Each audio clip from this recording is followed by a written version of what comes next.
मेरा नाम संतोषी देवी है और मेरी जिंदगी की सारी खुशियां मेरे बेटे आदित्य के आसपास ही घूमती थी। आदित्य मेरा इकलौता बेटा था और मेरे जीने की एकमात्र वजह था, क्योंकि मेरे पति का तो देहांत हो चुका था और मुझे सहारा देने वाला कोई भी नहीं था। मैं अमीर लोगों के घरों में काम करके अपने बेटे आदित्य को अच्छे से पढ़ा लिखा रही थी। बंगले से काम करके वापस आती तो आदित्य को अपने सीने से लगाकर मेरी सारी थकान दूर हो जाती थी। फिर वो वक्त आया जब आदित्य की पढ़ाई पूरी हो गई और उसने जॉब के लिए विदेश जाने का फैसला किया। एक दिन वो खुशी खुशी आया और मुझसे कहने लगा, अम्मा, मुझे दुबई की एक कंपनी में नौकरी मिल गई है। ये सुनते ही मेरी आंखों में आंसू आ गए, लेकिन वो खुश था और मैं भी बहुत खुश थी। उसके जाने के बाद घर सूना हो गया, लेकिन जब उसने पहली बार अपनी तनख्वाह भेजी तो मेरा दिल खुशी से भर गया था। और फिर तो हर महीने मेरे पास एक अच्छी रकम आती थी। मेरे सारे खर्चे वही उठाता था और मैं बस उसके लिए प्रार्थना करती रहती थी, उसकी सलामती की दुआ करती थी। मेरे घर के साथ ही मेरे भाई का घर पास में बना हुआ था। वह अक्सर मेरे पास आता रहता था। उसकी पत्नी भी मेरा अच्छे से ख्याल रखती थी, इसलिए मुझे कभी भी अकेलापन महसूस नहीं होता था। लेकिन सच कहूं तो दिल में हमेशा एक कमी रहती थी। आदित्य की आवाज सुनने के लिए मेरे दिल को बहुत बेचैनी होती थी, और जब भी मैं अपने बेटे से बात कर लेती तो मुझे सुकून मिल जाता था। वो मुझे दिन में 3-3 बार कॉल करता, हाल चाल पूछता, मुझे समझाता कि अम्मा, अब हम लोग अमीर हो गए हैं, आप कोई काम मत किया करिए। मैं भी दूसरों के घरों में काम करना छोड़ चुकी थी और अब सुकून से जिंदगी गुजारने लगी थी। फिर एक दिन आदित्य ने फोन किया। उसकी आवाज में कुछ झिझक थी। कहने लगा, अम्मा, मुझे आपसे एक बात करनी है। मैंने कहा, हाँ बेटा, बताओ, सब ठीक तो है ना? तो कहने लगा, अम्मा, मुझे एक लड़की पसंद आ गई है। उसका नाम सोनिया है और मैं उससे शादी करना चाहता हूँ। ये सुनते ही मेरे दिल में जैसे एक अजीब सी हलचल सी मच गई। मैंने उससे पूछा, बेटा, ये लड़की तुमने कहाँ पर देखी है?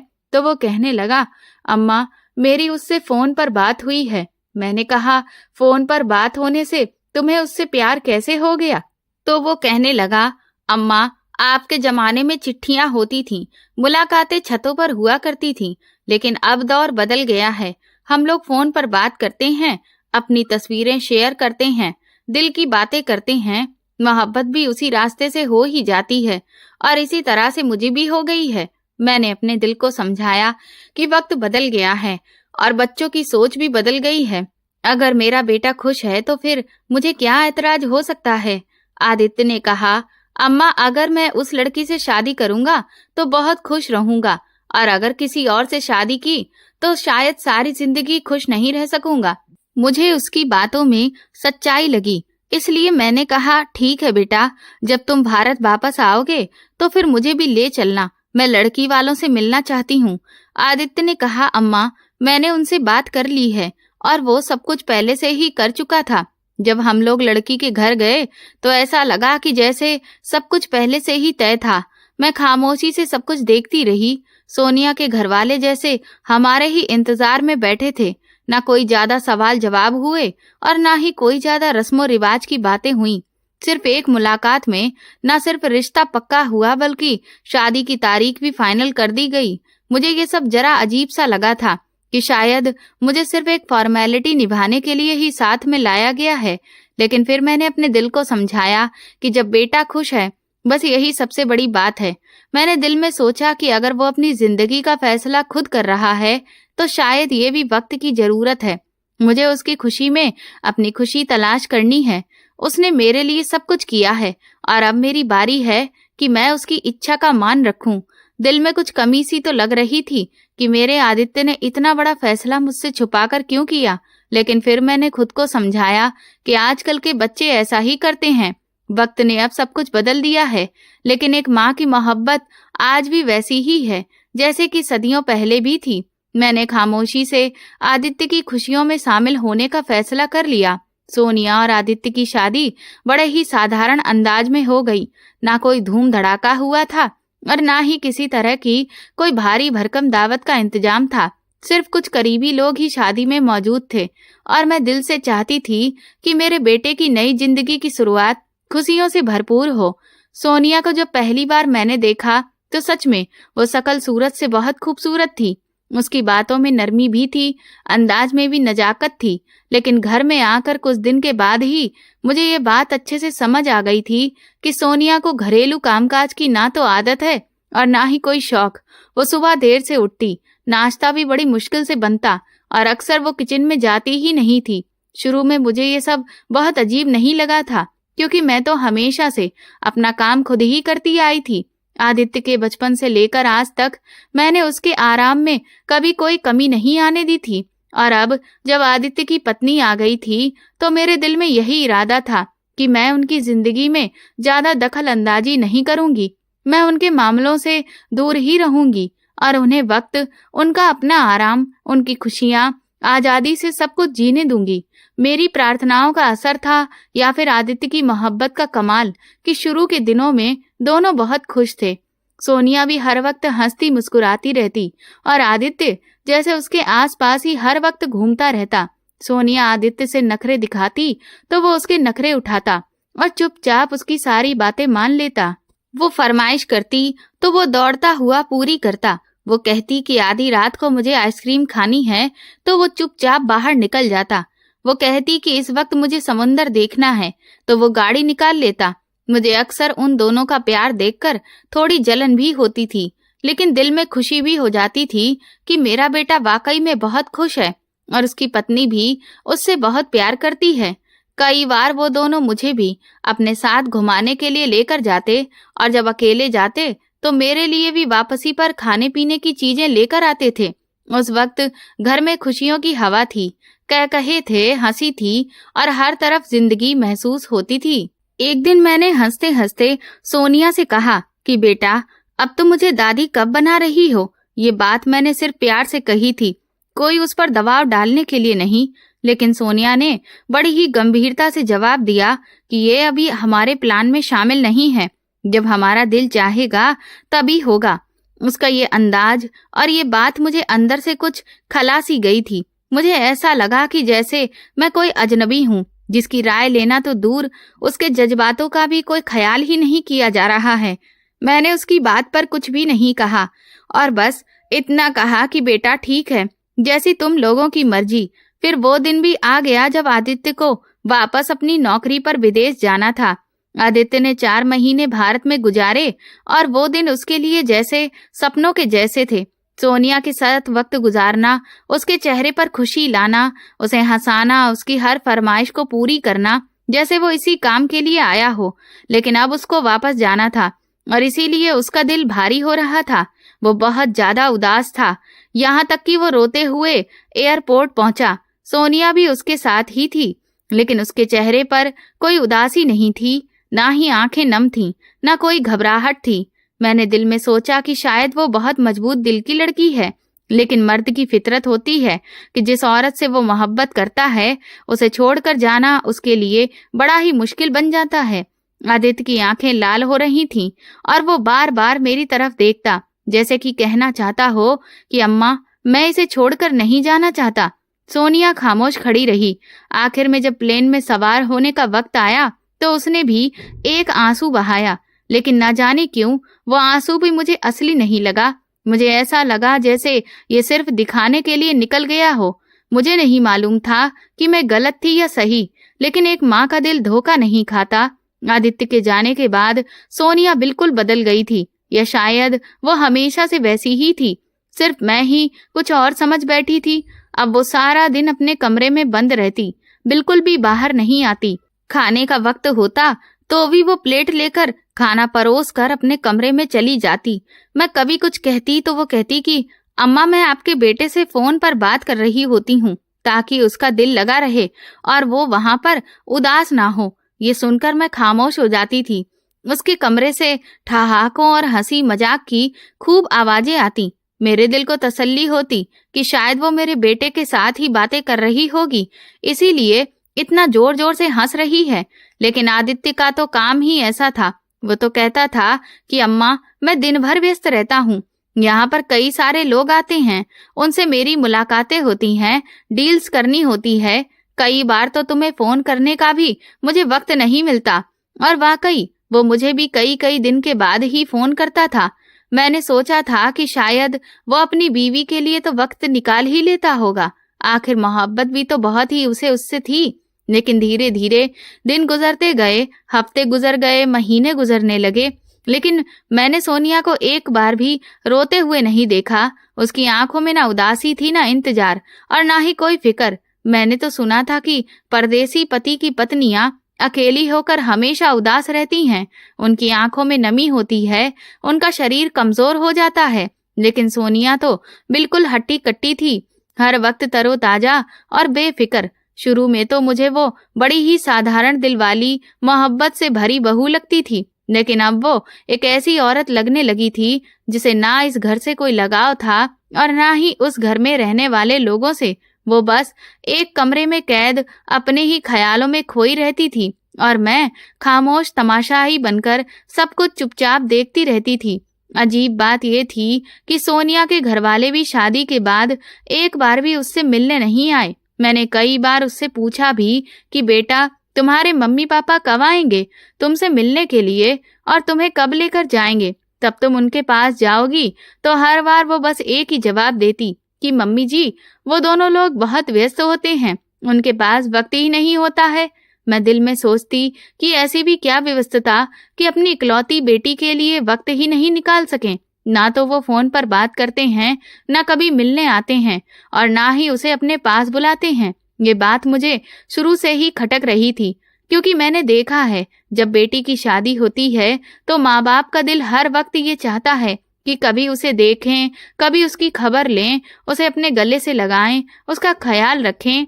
खास तौर पर जब बेटी का पति परदेश चला जाए तो मायके की अहमियत तो और भी ज्यादा बढ़ जाती है। लेकिन सोनिया ना तो खुद जाती थी और ना उनके आने की अभी तक कोई भी खबर आई थी। वो बस एक ही बात दोहराती रहती थी कि मेरे मम्मी पापा बहुत ही बिजी रहते हैं।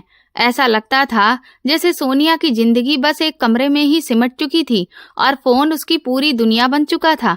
मैं कभी कहती भी कि चलो बेटा, थोड़ा सा बाहर घूम आते हैं, बाजार से कुछ ले आते हैं, या पड़ोस में चलते हैं, किसी का हाल चाल ही ले लेते हैं, तो वो बहाना बना देती कि मेरी तबीयत ठीक नहीं है, या आज मुझे कुछ आलस सा महसूस हो रहा है। सच कहूँ तो उसकी ये बातें और उसका व्यवहार मुझे अंदर ही अंदर बहुत परेशान कर रहे थे, लेकिन मैंने कभी कुछ नहीं कहा। मैंने सोचा शायद वक्त के साथ सब कुछ बेहतर हो जाएगा, या शायद मेरे मन में ही कुछ वहम बैठ गए हैं। वक्त गुजरता रहा। आदित्य की गैर मौजूदगी में पूरा घर जैसे खामोश हो चुका था। मैं अक्सर उसकी चीजों को देखती और दिल ही दिल में प्रार्थना करती कि वो हमेशा अच्छे से सही सलामत रहे और जल्दी ही घर वापस आ जाए। फिर एक दिन आदित्य का फोन आया और उसने कहा कि अम्मा, मैं कुछ दिनों के लिए भारत वापस आ रहा हूँ। ये सुनते ही मेरा दिल तो जैसे खुशी से झूम उठा था। मेरी आंखों में आंसू आ गए और मैंने भगवान को धन्यवाद अदा किया। सोनिया भी उस वक्त पास ही बैठी थी। जब आदित्य ने बताया तो उसका चेहरा बिल्कुल नॉर्मल था, कोई खास खुशी नहीं थी और ना ही कोई हैरत थी। लेकिन जिस दिन आदित्य को आना था उस दिन सुबह से ही वो बहुत व्यस्त दिखाई दे रही थी। वो पार्लर गई, वापस लौटी तो उसने एक नई ड्रेस पहनी हुई थी, बालों में खूबसूरती से हेयर स्टाइल बनाकर सेटिंग कर रखी थी, हल्का मेकअप किया था, और जब वो तैयार होकर कमरे से निकली तो वाकई बहुत ही खूबसूरत लग रही थी। मैंने दिल ही दिल में कहा कि चलो जो भी है, लेकिन आदित्य के लिए उसके दिल में प्यार तो है ना। जब आदित्य घर आया तो दोनों की खुशी देखने के लायक थी। आदित्य मुझे देखकर मेरे गले लग गया और कहने लगा, अम्मा, मैं आपको बहुत याद करता था। मैंने भी उसको सीने से लगाया और अपने आंसू छुपा लिए। अभी कुछ ही दिन गुजरे ही थे कि आदित्य ने कहा, अम्मा, हम लोग सिक्किम घूमने के लिए जा रहे हैं, हमारा थोड़ा घूमने फिरने का प्रोग्राम बन गया है। मैंने कहा कि बेटा, ये तो बहुत ही अच्छी बात है, लेकिन मेरे तो घुटनों में बहुत दर्द रहता है, इसीलिए तुम मुझे लेकर मत जाना, तुम दोनों खुशी खुशी चले जाना। मैंने सोचा कि शादी के बाद दोनों अभी तक कहीं भी अकेले बाहर नहीं गए थे और अब शायद यही उनका हनीमून है, इसीलिए मैंने और कोई सवाल नहीं किया, ना ही ये पूछा कि तुम लोग कब जाओगे, कब वापस आओगे, ना ही ये कि मुझे अपने साथ क्यों लेकर नहीं जा रहे हो। मैं सिर्फ इतना कहा कि बेटा, बस मौसम का ख्याल रखना, बारिश बहुत हो रही है, सड़कें भी फिसलने वाली हो जाती हैं, कहीं कोई खतरा ना हो। तो आदित्य कहने लगा कि अम्मा, हम ऐसी किसी भी जगह पर नहीं जा रहे हैं जहां पर खतरा हो। वहां पर हम अपनी ही गाड़ी में घूमेंगे फिरेंगे, और फिर जैसे ही हमें अगर कुछ ऐसा वैसा लगा तो हम तुरंत ही वापस आ जाएंगे। मैंने दोनों को आशीर्वाद देकर विदा कर दिया। आदित्य मुझे बार बार गले से लगाता रहा। सोनिया भी मेरे पैर छूकर मुझे आशीर्वाद लेकर निकली। फिर वो दोनों गाड़ी में बैठकर रवाना हो गए। उसके बाद उनसे मेरी एक दो बार बस फोन पर बात हुई। वो दोनों काफी खुश लग रहे थे। मैंने उनकी आवाजों से ही अंदाजा लगाया कि वो लोग जैसे सच में बहुत ज्यादा एंजॉय कर रहे हो। मैंने जानबूझकर ज्यादा फोन नहीं किया कि उनकी खुशी में कोई रुकावट ना बनूं। कहीं वो लोग ये ना सोचें कि अम्मा हमें बार बार तंग कर रही हैं और उन्हें मौका ही नहीं मिल रहा कि वो आराम से एक साथ अपना वक्त गुजार सकें। लेकिन उसके दिन के बाद से मेरा दिल बेवजह ही घबरा रहा था। दिल में एक अजीब सी बेचैनी थी जिसका कोई कारण समझ में भी नहीं आ रहा था।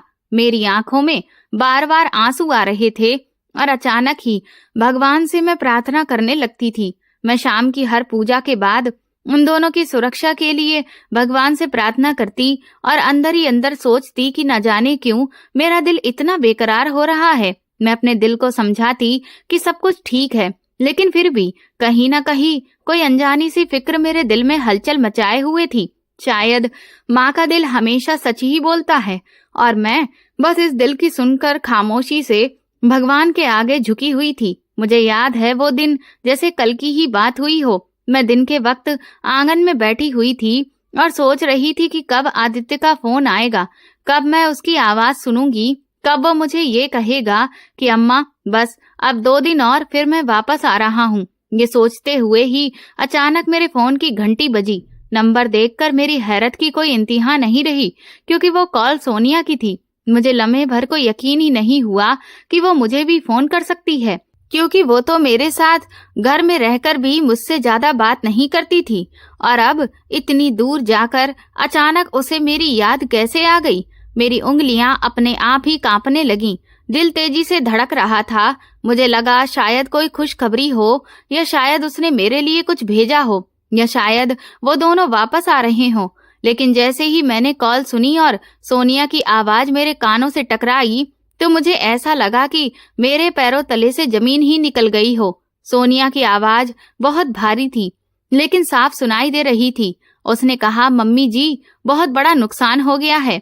मेरे मुंह से अचानक घबराकर निकला, क्या हुआ बेटा? तो सोनिया कहने लगी कि हम दोनों एक बहुत ही खूबसूरत जगह पर पहुंचे थे। हमने वहां पर काफी सारी फोटोज खिंचवाई। वहां बहुत गहरी खाई थी। हम वहां खड़े होकर सेल्फी खींच रहे थे कि अचानक आदित्य का पैर फिसला और वो खाई में जा गिरा। और फिर ये कहते हुए वो रोने लगी कि मम्मी जी, वो अब इस दुनिया में नहीं रहे हैं। मैं तो पत्थर की हो गई। मेरी जुबान जैसे लकवा मार गई थी। मुझे तो कुछ समझ में ही नहीं आ रहा था कि अब मैं आगे क्या पूछूं या क्या कहूं। सोनिया रोती ही जा रही थी कि वो खाई इतनी गहरी थी कि उसकी लाश भी नहीं निकल सकती है। वहां के प्रशासन ने बताया है कि उनके पास ऐसी कोई भी सुविधा नहीं है कि इतनी गहराई से किसी को भी निकाला जा सके। क्रेन भी वहां तक नहीं पहुंच सकती है, इसीलिए लाश को वहीं पर छोड़ दिया गया है। मेरे कानों में तो जैसे किसी ने गर्म शीशा पिघलाकर उड़ेल दिया हो। मैं तो बर्बाद हो गई थी। मैं तो लुट गई थी। मैं अंदर से पूरी तरह से टूट चुकी थी। एक माँ के लिए इससे बड़ा सदमा भला और क्या हो सकता है कि वो अपने जवान बेटे की लाश भी ना देख सके, ना ही उसके चेहरे को आखिरी बार छू सके, उसके सर पर हाथ फेर सके। मैं बस पत्थर होकर बैठी रह गई। मेरी सांसें रुकने लगी थी। मेरी आंखों से आंसू बहने लगे थे। मैंने चिल्लाने की भी बहुत कोशिश की, लेकिन आवाज तो जैसे गले से निकल ही नहीं रही थी। दिल से बस एक ही आवाज आ रही थी कि नहीं, ऐसा नहीं हो सकता। मेरा आदित्य मुझे छोड़कर ऐसे नहीं जा सकता। मेरा बेटा ऐसे अचानक मुझे छोड़कर कैसे जा सकता है। 2 दिन के बाद सोनिया वापस आ गई, और हैरत की बात तो ये थी कि वो बिल्कुल नॉर्मल लग रही थी। वो खुद ही यहाँ पर गाड़ी चलाकर आई थी। उसका चेहरा भी बिल्कुल साधारण था, लेकिन उसके वजूद पर कोई थकान या फिर दुख दिखाई ही नहीं दे रहा था, जो इतने बड़े हादसे के बाद किसी की भी आंखों में झलकता है। वो आई और कहने लगी, मम्मी जी, अब जो होना था वो तो हो गया। आप हिम्मत रखिए। ये सब तो किस्मत में लिखा हुआ था। और फिर उसने 2-4 आंसू बहाए और वापस अपने कमरे में चली गई। मैं हैरान थी कि ये सब कैसे मुमकिन है। उसकी आंखें साफ थीं, चेहरे पर ना कोई उदासी थी ना कोई परेशानी। वो बस बिना कुछ कहे अपने कमरे में जाकर लेट गई। उसके बाद कुछ दिन तक वो घर में ही रही। कुछ लोग अफसोस के लिए भी आए तो उनके सामने फूट फूट कर रोती थी। कभी वो अपना सर पकड़कर बैठती तो कभी अपनी आंखें पोंछती, लेकिन जैसे ही वो लोग चले जाते तो वो फिर से बिल्कुल नॉर्मल हो जाती। मैं उसकी एक्टिंग देखकर चकित रह जाती थी। मैं खुद ऐसे रो रही थी कि जैसे मेरे शरीर का हर हिस्सा टूट चुका हो, लेकिन वो ना मेरे सामने रोई थी और ना ही मेरे पास आकर बैठी थी, ना मेरा हाथ पकड़कर मुझे तसल्ली दी थी। बस मेहमानों के सामने उसका एक और चेहरा होता था जो आंसू बहाता था, और मेरे सामने एक ऐसा चेहरा होता था जो बिल्कुल खाली होता था, जैसे कि कुछ हुआ ही ना हो। तकरीबन 1 हफ्ता धीरे धीरे गुजर गया तो एक दिन वो अपने कमरे से बाहर निकली और कहने लगी, मम्मी जी, अब मैं जा रही हूँ। यहाँ पर मेरा भला क्या काम है? मुझे अब अपनी आगे की जिंदगी गुजारनी है। मुझे ये बात भी अजीब लगी क्योंकि अभी तो उसके पति को इस दुनिया से गए हुए कुछ ही समय हुआ था। अभी तो उसके आंसू सूखे भी नहीं थे और वो अपना सामान पैक करके जाने की तैयारी में थी। लेकिन फिर भी मैं चुप रही क्योंकि मेरे अंदर अब शिकायत करने की हिम्मत ही नहीं थी। मेरे वजूद में अब बस दुख था, तकलीफ थी और यादें थीं। लेकिन जाते जाते वो हमारी गाड़ी भी अपने साथ लेकर गई, वही गाड़ी जो आदित्य के लिए थी, जिसे वो बहुत ही संभाल कर रखता था। मैंने उसे कई बार फोन किया कि बेटा गाड़ी तो वापस कर दो, लेकिन वो ना तो मेरा फोन उठाती थी और ना ही कोई जवाब देती थी। बस खामोशी से गायब हो गई थी। मुझे कुछ ठीक नहीं लग रहा था। मेरा दिल बार बार कह रहा था कि जरूर कुछ बहुत गलत हुआ है। मेरा बेटा जिंदा है या फिर कुछ ऐसा है जो अभी तक छुपा हुआ है। मेरा दिल मानने को तैयार ही नहीं था कि आदित्य जैसा बच्चा बिना कुछ कहे, बिना कोई बात बताए इस दुनिया से जा सकता है। मैंने फैसला किया कि अब मैं खुद जाऊंगी उस जगह पर जहां पर यह हादसा हुआ था। अगर मुझे कुछ भी ना मिला तो कम से कम उस जगह पर खड़े होकर मैं अपने बेटे को अंतिम विदाई तो दे सकूंगी। मैंने अपना सामान तुरंत पैक किया और सुनील को अपने साथ ले लिया। सुनील मेरे भाई का बड़ा बेटा था, लेकिन वो मुझे अपनी माँ के समान ही मानता था और आदित्य को अपने भाई की तरह ही चाहता था। जब मैंने उसे बताया तो उसने एक पल के लिए भी मना नहीं किया, बल्कि कहने लगा, बुआ जी, मैं आपको अपने साथ लेकर वहां जरूर जाऊंगा। हम लोग अगले दिन ही सिक्किम के लिए निकल गए और जब वहां पहुंचे तो जाकर हमने एक होटल में कमरा ले लिया। सुनील कहने लगा, अब आप आराम करिए, मैं यहाँ के लोगों से पूछताछ कर लेता हूँ, क्योंकि इतना बड़ा हादसा यहाँ पर हुआ है तो जरूर इसके बारे में लोगों को पता होगा। ये कोई छोटा इलाका नहीं है, यहाँ कोई भी बात छुपी नहीं रहती। आप बिल्कुल भी परेशान ना हो, मैं सब कुछ पता करता हूँ। मैं उसकी इस बात पर सिर हिलाकर रह गई, लेकिन मेरे दिल की धड़कनें तेज हो चुकी थीं। अब सिर्फ एक ही ख्याल था कि किसी न किसी तरह अपने बेटे के बारे में मुझे सच जानना है, क्योंकि एक माँ का दिल कभी भी गलत नहीं कहता और मेरे दिल की गवाही ये थी कि मेरा बेटा अभी भी जिंदा है। सुनील जब वापस आया तो उसके चेहरे पर थकान भी थी और उलझन भी। वो दोपहर को निकला था और रात तक वापस लौटा। जैसे ही वो कमरे में आया, मैं तुरंत उसकी तरफ लपकी। क्या पता चला है बेटा? उसने थोड़ी देर खामोशी ओढ़े रखी, जैसे कि वो खुद अपने अंदर की उलझन से उलझ रहा हो। फिर वो धीरे से बोला, बुआ जी, जैसा कि सोनिया भाभी ने बताया था कि यहाँ एक खाई जरूर है और सच में वो बहुत गहरी भी है, लेकिन मैंने वहां पर जाकर जो भी जानकारी इकट्ठा की है वो सारी बातें किसी और ही तरफ इशारा कर रही हैं। उसने बताया, पहली बात तो ये है कि इस खाई के आसपास जो इलाका है वहां पर बहुत ही ज्यादा सख्त सुरक्षा के इंतजाम किए गए हैं। वहां एक मजबूत सी ग्रिल लगी हुई है और उस जगह की देखभाल और मैनेजमेंट संभालने वाले लोग किसी को भी उस फिसलन भरी और गहरी खाई के बहुत ज्यादा करीब जाने की इजाजत नहीं देते हैं। ये ग्रिल कई साल पहले ही वहां पर लगाई गई थी, क्योंकि उस जगह के खतरनाक होने की वजह से कुछ हादसे पहले भी हो चुके थे। लेकिन उसके बाद से मैनेजमेंट ने पूरी तरह से बंदोबस्त कर लिया है और अब कोई भी इंसान वहां इतना करीब जा ही नहीं सकता कि अचानक उसका पैर फिसले और वो नीचे जा गिरे। फिर वो कहने लगा, और दूसरी बात जो मुझे और भी ज्यादा चौंकाने वाली लगी वो ये है कि जब मैंने आसपास के रहने वाले लोगों से पूछा कि क्या यहाँ पर हाल ही में कोई हादसा हुआ है, कोई इंसान गिरा है या किसी की खाई में गिरने से मौत हुई है, तो उन सबने एक ही जवाब दिया कि पिछले 4-5 साल में यहाँ ऐसा कोई भी हादसा नहीं हुआ है। अगर ऐसा कुछ भी होता तो हमें जरूर पता चलता, क्योंकि ये जगह छोटी है, यहाँ कुछ भी छुपता नहीं है। छोटी सी चीज भी अगर हो जाए तो वो पूरे इलाके में सनसनी बनकर फैल जाती है। मैंने सुनील की बातें सुनी तो मेरे दिल में एक चिंगारी सी जल उठी, एक उम्मीद सी जाग उठी। मैंने उसकी तरफ देखा और कहा, सुनील, अगर ऐसा है तो इसका मतलब कि सोनिया ने झूठ बोला है और आदित्य के साथ कुछ और ही हुआ है। इसका मतलब है कि वो खाई में गिरा ही नहीं है, वो मरा ही नहीं है, वो कहीं जिंदा है और बस हम लोगों से छुपा दिया गया है। शायद हमारे बेटे के साथ कोई बहुत बड़ी साजिश हुई है, शायद वो हमें किसी जाल में फंसा रही है। सुनील ने मेरा हाथ पकड़ा और कहा, बुआ जी, आपकी बात में मुझे भी सच्चाई लग रही है, लेकिन आप खुद सोचिए कि अगर आदित्य भैया जिंदा हैं तो फिर अब तक उन्होंने हमसे कोई संपर्क क्यों नहीं किया। वो कोई छोटे बच्चे तो नहीं हैं जो रास्ता भूल गए हों। वो एक समझदार इंसान हैं जो कई बरसों तक विदेश में रहे हैं। वो हर तरह की मुश्किलों को जानते हैं, रास्तों को पहचानते हैं। अगर वो कहीं होते तो किसी न किसी तरह हम लोगों तक पहुंच ही जाते, या फिर किसी से मदद लेते, या कम से कम फोन करके हमें तसल्ली ही देते कि वो ठीक हैं। यही वो बात थी जो मेरे दिल को सबसे ज्यादा जख्मी कर रही थी। अगर मेरा बेटा जिंदा है तो उसने हमें अभी तक याद क्यों नहीं किया। मैंने तो उसे बचपन से उंगली पकड़कर चलना सिखाया था, हर दुख सुख में उसका साथ दिया था। क्या वो मुझे इतनी आसानी से भूल सकता है? क्या वो जानता नहीं है कि मैं उसके बिना हर पल मर रही हूँ, तड़प रही हूँ? यही सारे ख्याल मेरे दिल को लगातार तोड़ रहे थे, लेकिन मेरा दिल अभी भी कह रहा था कि कुछ ना कुछ गड़बड़ जरूर है। फिर एक और खबर ने मुझे चौंका दिया। सुनील ने बताया कि सोनिया ने वो गाड़ी भी बेच दी है जो हमारे आदित्य की जान थी, वही गाड़ी जिसके लिए हमने बैंक से कर्ज भी लिया था। महीनों की मेहनत के बाद आदित्य ने वो गाड़ी खरीदी थी और सोनिया ने बिना हमसे पूछे उसे बेच दिया। और सबसे अफसोस की बात तो ये है कि वो लोगों को ये भी कह रही थी कि ये गाड़ी उसके पति ने उसे मुंह दिखाई पर गिफ्ट के तौर पर दी थी।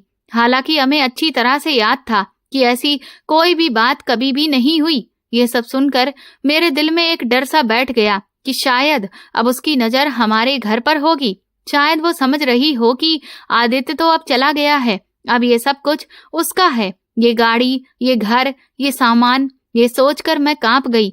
मेरी आंखों के सामने अंधेरा सा छा गया। मेरा बेटा न जाने कहाँ है और उसके पीछे सब उसके नाम की चीजों पर कब्जे के सपने देख रहे हैं। मेरे पास आदित्य की बहुत सारी तस्वीरें थीं, वो तस्वीरें जो हर माँ अपने बेटे की पल पल की यादों के तौर पर संभाल कर रखती है।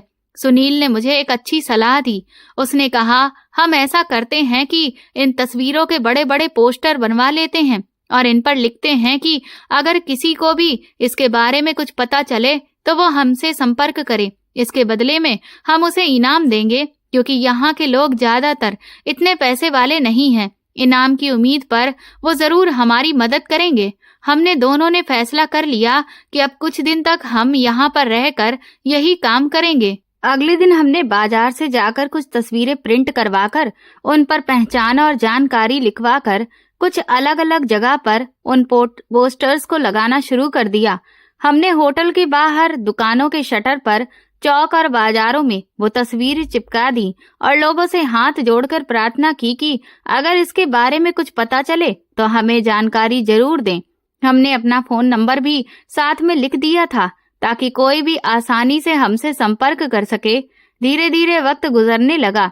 हम हर रोज सुबह निकलते, तस्वीरें लगाते, लोगों से बातें करते और शाम को थके हारे होटल वापस आते। मैं हर दिन भगवान से प्रार्थना करती कि शायद आज कोई फोन आ जाए, लेकिन दिन गुजर रहे थे और कोई भी कॉल नहीं आ रही थी। हमें यहाँ पर रहते हुए अब तकरीबन 15 दिन हो चुके थे। मेरे दिल की हालत वही थी जो किसी वीरान शमशान घाट की होती है। खामोश और बिना किसी रंग की मैं हर रोज भगवान के आगे सिर झुकाकर रो रो कर उनके सामने अपनी झोली फैलाती, उनसे अपने बेटे को मांगती, रोज गिड़गिड़ाकर प्रार्थना करती कि हे भगवान, मुझे मेरा बेटा वापस दे दो।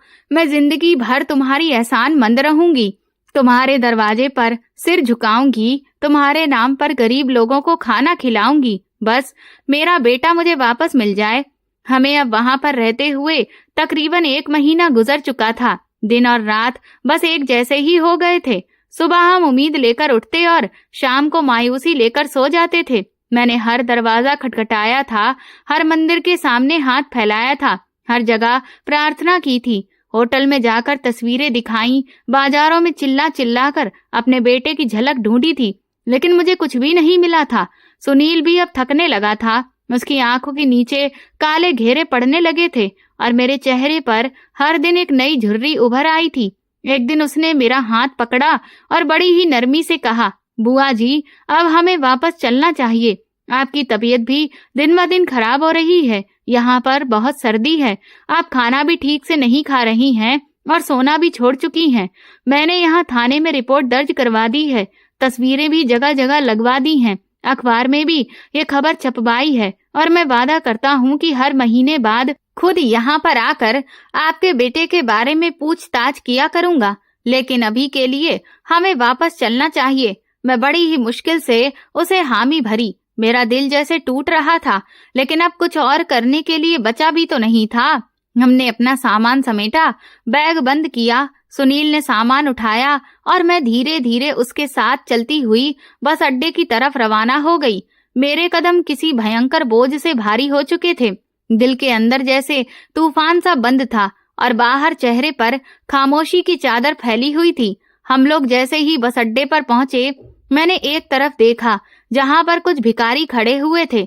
एक भिखारी वहां पर भीख मांग रहा था। उसकी दाढ़ी हद से ज्यादा बड़ी हुई थी। उसके कपड़े भी इतने ज्यादा गंदे और फटे हुए थे कि उसके शरीर के कई हिस्से साफ तौर पर झलक रहे थे, लेकिन उसका शरीर दिखने में जवान लग रहा था, जैसे कि वो कोई 30-32 साल का मर्द हो। मैंने एक नजर डाली, फिर दूसरी बार देखा और फिर मेरी आत्मा जैसे कांप गई। मैं उसकी आंखों में देख रही थी और वो आंखें मेरे लिए कोई अनजान नहीं थी। मैं आगे बढ़ी और चिल्लाकर कहा, वो मेरा बेटा है, मेरा बेटा। मैं भागती हुई गई और उसे गले से लगा लिया। मेरे आंसू उसके चेहरे पर गिरने लगे।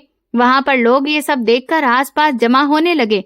कुछ लोग कहने लगे, ये औरत क्या कर रही है? तो सुनील ने आगे बढ़कर सबको बताया कि ये कोई भिखारी नहीं है, ये इनका गुमशुदा बेटा है जो पिछले महीने से लापता था।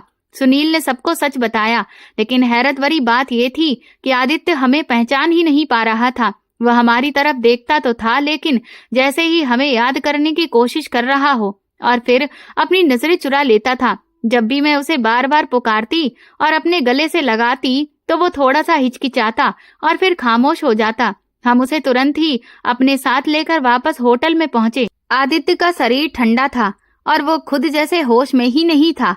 हमने उसे अच्छे से नहलाया, उसके बाल काटे। सुनील ने खुद उसकी शेप बनाई और उसे साफ कपड़े पहनाए। जब हमने उसे खाने के लिए कहा तो वो खाली खाली आंखों से हमें देखता रहा। फिर उसने धीरे से एक निवाला उठाया और खाने लगा। जब मैंने उससे पूछा, बेटा पहचाना मैं कौन हूँ, तो वो मेरे चेहरे को ध्यान से देखता रहा और फिर अचानक से रोने लगा और बोला, तुम तो मेरी अम्मा हो। और इतना कहना ही था कि वो बस बेहोश हो गया। ये देखकर हम लोग घबरा गए। तुरंत ही उसे पास के डॉक्टर के पास लेकर गए। डॉक्टर ने उसका चेकअप किया और कहा कि इसे बहुत ही गहरा सदमा लगा है। इसका दिमाग किसी जबरदस्त झटके की वजह से अब सामान्य हालत में नहीं है। फिर डॉक्टर ने उसे दवाइयां दी ताकि उसके दिल और दिमाग को थोड़ा सुकून मिल जाए। हम उसे वापस होटल लेकर आए और दवा देने के बाद मैंने प्यार से उसके बाल सहलाए और पूछा, बेटा क्या हुआ था तुम्हारे साथ? ये सब कैसे हो गया? तुम अब तक कहाँ थे? तुम सड़कों पर भिखारी बनकर इस तरह से भीख क्यों मांग रहे थे? और मेरे आंसू उसके बालों में गिर रहे थे। कहाँ तो मेरा बेटा जो दुबई में एक रियल एस्टेट कंपनी में मैनेजर था, जो बहुत ही हैंडसम था, समझदार था, जो ब्रांडेड सूट पहनता था, चमचमाती गाड़ी में बैठता था, एक बहुत अच्छी पर्सनैलिटी का मालिक था। वो अब इस तरह से गंदे तरीके से बिना नहाए इतनी बुरी हालत में यहाँ कोने में सड़क पर भीख मांगने वाला बन चुका था। आखिर उसके साथ ऐसा क्या हुआ? कौन उसे इस हालत तक लेकर आया? मेरे सवाल पर थोड़ी देर तो खामोशी रही। फिर आदित्य ने धीरे धीरे बोलना शुरू किया। वो कहने लगा, अम्मा, मैं यहाँ सोनिया के साथ आया था। हम दोनों बहुत खुश थे। मैंने उसके लिए सबसे आलीशान कमरा लिया। खूबसूरत नजारों वाली जगह पर हमने फोटो भी खींची। खूब घूमे, लेकिन होटल में 3-4 लड़के भी थे जो बार बार सोनिया को घूर रहे थे और उसे देखकर अपने कानों में कुछ बातें करते और फिर हंसते। मुझे शुरू में शक हुआ, लेकिन फिर मैंने नजरअंदाज कर दिया। लेकिन एक रात मेरा सब्र टूट गया। मैं उनके पास गया और कठोर लहजे में कहा, आखिर तुम लोगों को दिक्कत क्या है? क्यों बार बार मेरी पत्नी को देखते हो? ये सुनते ही वे लोग हंसने लगे और कहने लगे, पत्नी तो तुम्हारी अब होगी, लेकिन इससे पहले तो ये हमारी थी। ये वही सोनिया है जो बड़े बड़े शहरों में प्राइवेट पार्टियों में नाचती थी, मुजरा करती थी। तुमने एक तवायफ से शादी की है। हमें तो हैरत है कि तुम्हें कुछ पता ही नहीं चला। मैं उनकी बातों को झूठ मानने की कोशिश कर रहा था, लेकिन उन्होंने मुझे फिर एक वीडियो दिखाया जिसमें सोनिया एक प्रोग्राम में गलत तरह के कपड़ों में नाच रही थी। मेरे शरीर का खून एकदम से सफेद पड़ गया। मेरे पैरों तले से जमीन ही निकल गई। फिर मैंने खुद को संभाला और कहा कि हो सकता है ये उसका अतीत हो और मैं उसे उसके अतीत के साथ ही स्वीकार कर लूंगा। लेकिन जब मैंने सोनिया से इस बारे में बात की तो उसने हंसते हुए कहा, तुम तो मेरे शिकार थे। मैंने तो तुमसे शादी इसलिए की थी ताकि तुम्हारे नाम पर घर और गाड़ी ले सकूं। अब मैं किसी और के पास जा रही हूँ। तुम्हारी हैसियत तो मेरे लिए एक मौके की तलाश जैसी थी जिसके ऊपर चढ़कर मैं आगे निकल सकूं। माँ, मैं तो लुट गया हूँ, बर्बाद हो गया हूँ। मैंने किसी और से पहली बार इतना प्यार किया था और उसने ही मुझे तबाह कर दिया। वो तो एक बाजारू औरत थी और मैंने उसे अपना दिल दे दिया। मैंने उसे इज्जत दी, अपना नाम दिया और उसने मुझे मिट्टी में ही मिला दिया। मैं सिसकियां ले रही थी। आदित्य के आंसू मेरे दिल में तीर बनकर चुभ रहे थे। वो मेरे सीने पर सर रखकर रोता जा रहा था और मैं उसकी पीठ सहलाती जा रही थी। आदित्य की बातें सुनकर मेरा दिल बार बार टूट रहा था। उसकी आवाज में दुख था जो किसी माँ के लिए सहना बहुत ही मुश्किल होता है। वो जब बोल रहा था तो उसकी आंखें लगातार नम थीं और मैं उसके बाल सहलाती जा रही थी। मेरे आंसू भी उसके चेहरे पर गिर रहे थे। उसने जब ये बताया कि सोनिया को सब पता था कि मेरे दिमाग की हालत उस वक्त ठीक नहीं थी, मुझसे सब कुछ समझने में वक्त लग रहा था। मेरे होशो हवास अपने काबू में ही नहीं थे और ऐसे वक्त में भी उसने मुझे सहारा देने की बजाय गलियों में छोड़ दिया तो मेरे दिल के अंदर एक कांटा सा चुभ गया। आदित्य कह रहा था कि वो मुझे होटल में छोड़कर उस वक्त चली गई जब मैं किसी काम का नहीं था। मेरे पास होटल वालों को देने के लिए पैसे भी नहीं थे। वो रोज मुझसे पैसे मांगते थे और मैं चुपचाप सर झुकाकर बैठा रहता था। कुछ दिनों के बाद उन्होंने मुझे धक्के मारकर होटल से बाहर निकाल दिया। मैं सर्दी में नंगे पांव गलियों में घूमता रहा। कभी दरवाजे पर बैठ जाता तो कभी दुकान के बाहर खड़ा होता। लोग मुझे भीख दे देते तो मैं कुछ खा लेता, वरना यूं ही पड़ा रहता। माँ, वो औरत बहुत जालिम थी। उसने मेरे साथ बहुत कुछ किया है जो शायद दुश्मन भी ना करे। लेकिन सबसे हैरत की बात यह है कि वो अभी भी मेरी पत्नी है। इस बात पर सुनील को भी गुस्सा आया। उसने कहा कि जब उसे पता चला कि तुम जिंदा हो तो वो तुरंत तुमसे तलाक लेने की कोशिश करेगी और जाहिर सी बात है कि जब वो तलाक मांगेगी तो बदले में पैसों की भी बात करेगी, क्योंकि वो तो अपनी मर्जी से तलाक लेना चाहेगी और फिर से तुम्हारा फायदा उठाने की कोशिश करेगी। तब आदित्य ने धीरे से कहा, लेकिन मैं उसे तलाक नहीं दूंगा और अगर वो तलाक लेना भी चाहेगी तो वो कुछ भी हासिल नहीं कर सकेगी, क्योंकि मैं उसकी असलियत अदालत के सामने पेश करूंगा। आदित्य का लहजा बहुत मजबूत हो चुका था। शायद दुख ने उसे एक अलग ही इंसान बना दिया था। उसने कहा, सबसे पहले मैं उस पर अपने कत्ल का मुकदमा दर्ज करवाऊंगा, क्योंकि ये कोई छोटा मामला नहीं था। उसने मुझे मानसिक तौर पर पागल करने की पूरी कोशिश की थी। मुझे गलियों में मरने के लिए छोड़ दिया था। उसका मकसद मुझे खत्म कर देना था। और अगर मेरे साथ सुनील ना होता, अगर अम्मा आप मुझे ना ढूंढती, तो शायद आज मैं किसी सड़क पर लाश बनकर पड़ा होता। हम सब हैरत में थे कि एक नाजुक सा दिखने वाला आदित्य इतनी हिम्मत और इतने हौसले से बोल रहा था। फिर आदित्य ने कहा, अम्मा, मैंने तो उसके नाम कुछ भी नहीं किया था, सिर्फ वादा किया था कि मैं गाड़ी और घर उसके नाम पर कर दूंगा। लेकिन वो वादा अभी निभाया नहीं गया था, क्योंकि अभी तक वो सिर्फ मेरी पत्नी थी। मैंने चीजें उसके नाम नहीं की। अगर अब वो तलाक लेगी तो किसी भी चीज की हकदार नहीं होगी। हमने आदित्य को बताया कि वो तो गाड़ी भेज चुकी है, तो आदित्य ने सुकून से कहा, कोई बात नहीं, गाड़ी चली गई तो चली गई, लेकिन घर अभी भी मेरे नाम है और मैं उसे हाथ भी नहीं लगाने दूंगा। उसके बाद वो वक्त आया जब सोनिया को ये खबर पहुंच गई कि आदित्य जिंदा है, और ना सिर्फ जिंदा है बल्कि वो अपनी याददाश्त के साथ वापस आ चुका है, और अब उस पर कत्ल करने की कोशिश का मुकदमा भी दर्ज कर दिया गया है। थाने की तरफ से जब लोग उसकी गिरफ्तारी के लिए पहुंचे तो वो एकदम से बदहवास हो गई। उसके हाथ कांपने लगे, चेहरे का रंग उड़ गया, क्योंकि ये ऐसा केस था जिसमें तुरंत जमानत नहीं मिलती। जब आदित्य ने उसे डराया कि मेरे साथ गवाही देने के लिए काफी सारे लोग तैयार हैं, जिन्होंने मुझे उन गलियों में भीख मांगते हुए देखा है और जिन्हें पता है कि तुम कौन हो और तुमने मेरे साथ क्या किया है, और ये भी सब जानते हैं कि तुम किस तरह की जिंदगी गुजार रही थी और कहां-कहां नाच गाना करके मर्दों की महफिलों में सजाती थी, तो वो अंदर से टूटने लगी। अब उसके पास कोई जवाब नहीं था, वो बिल्कुल खामोश हो गई। फिर आदित्य ने उससे कहा, अगर तुम्हें अपनी जान छुड़वानी है और अपनी बची हुई इज्जत भी बचानी है तो फिर चुपचाप तलाक ले लो और इस रिश्ते से आजाद हो जाओ, क्योंकि ना तो मैं तुम्हें माफ करूंगा और ना ही तुम्हें मेरे साथ दोबारा रहने दूंगा। घर में तुम्हारे लिए अब कोई जगह भी नहीं है और तुम्हारी जमानत के लिए भी हम कुछ भी नहीं करेंगे। तुम्हारी असलियत अब सबके सामने आ चुकी है। जो लोग तुम्हारे माँ बाप बनकर आए थे वे भी तुम्हारे अपने नहीं थे। वे कुछ पैसे लेकर एक्टिंग करने आए थे। वे कभी भी घर नहीं आए, क्योंकि उनका काम बस इतना ही था कि कुछ देर के लिए तुम्हारे अपने होने का ड्रामा कर लें। अब तुम बिल्कुल अकेली हो गई हो और तुम्हारे पास बचने का कोई रास्ता भी नहीं है। वो जेल की सलाखों के पीछे खड़ी थी। उसका चेहरा उतर चुका था। वो रोने लगी। उसने कहा कि मुझे यहाँ से कैसे भी निकाल दो, मैं तुमसे कुछ भी नहीं मांगूंगी। मैं गाड़ी के पैसे भी तुम्हें वापस कर दूंगी और कोई पैसा नहीं मांगूंगी। मुझे बस यहाँ से रिहा करवा दो। हमने कहा, पहले गाड़ी के पैसे वापस करो, फिर हम तुम्हें इस मुकदमे से निकालने की कोशिश करेंगे। वो मान गई और कुछ दिनों में उसने गाड़ी के सारे पैसे भी वापस कर दिए, जो हमारे लिए सुकून का कारण थे। हमने मुकदमा वापस लिया और उसे कानूनी तौर पर आदित्य से अलग करवा दिया। उसकी शादी खत्म करवाई और ऐसे तरीके से खत्म करवाई कि वो अब इस रिश्ते से कोई और मतलब ना रख सके और ना ही किसी अधिकार की दावेदारी कर सके। मैंने भगवान का शुक्र अदा किया कि ऐसी मुसीबत से जान छूटी। आदित्य का चेहरा पहले से ज्यादा सुकून से भरा था।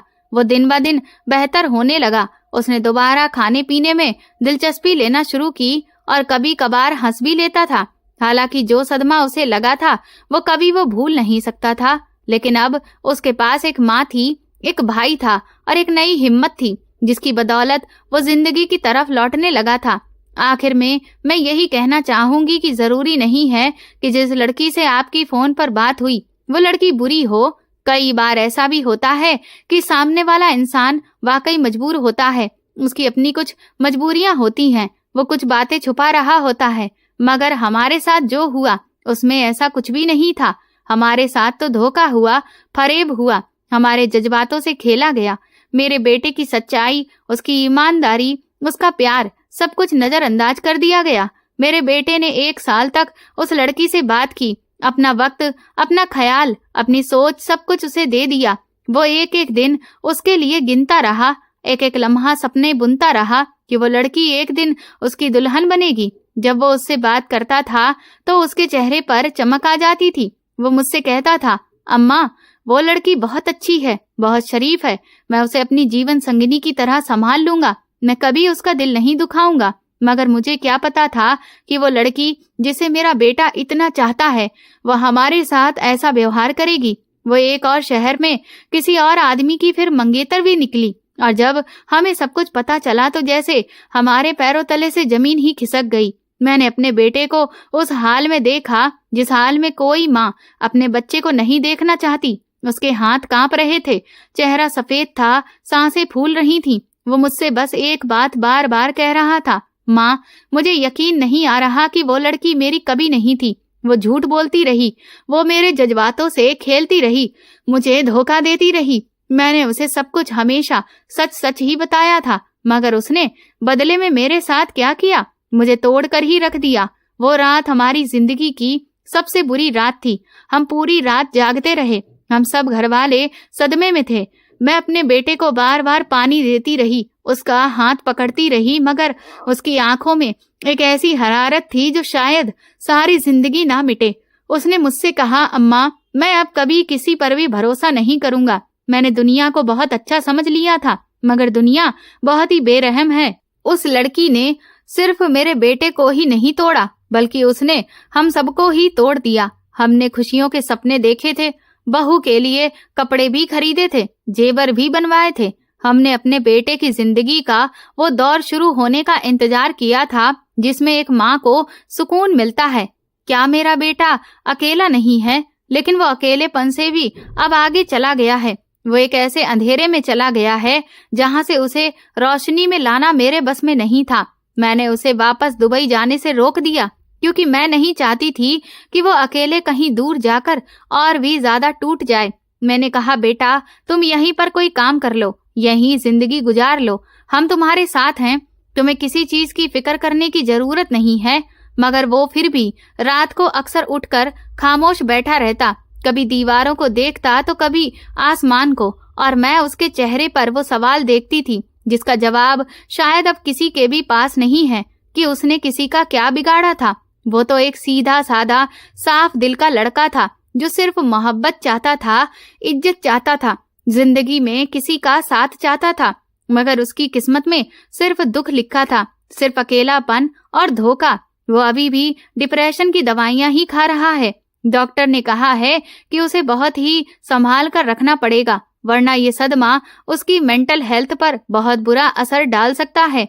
उसके दोस्त भी अब उससे कम ही मिलते हैं, क्योंकि वो खुद को सबसे अलग थलग रखने लगा है।